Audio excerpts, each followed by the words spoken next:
Russian waiter Alexander doesn't need eyes in the back of his head because he has the peculiar ability to turn his neck through a complete 180 degrees. Normally the muscles and the vertebrae in the neck prevent that happening, but because of a peculiarity in his spine, Alexander has confounded orthopedic specialists for years.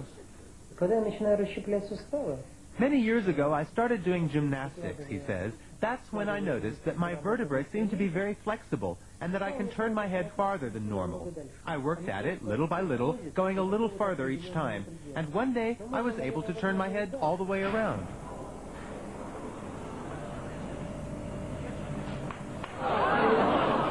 Despite the somewhat unsettling crunching of bones, Alexander claims to feel no pain, which is more than could be said for the people sitting behind him on a bus.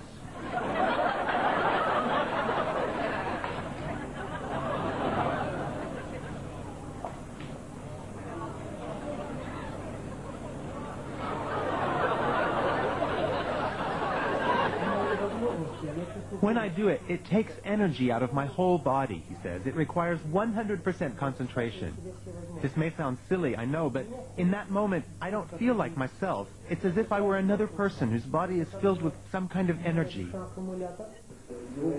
I've been a radiologist for more than 30 years, he says, but I've never seen anything like it. Alexander is extremely flexible, no doubt about it. However, I suspect that it's a congenital ability. It's not something anyone could learn or train for. On the contrary, if someone else were to try it, they would surely break their neck. For me, it's absolutely normal and doesn't hurt at all. The fact that he can turn other people's heads as well, although obviously not as far, has encouraged Alexander to take his peculiar skill on a concert tour.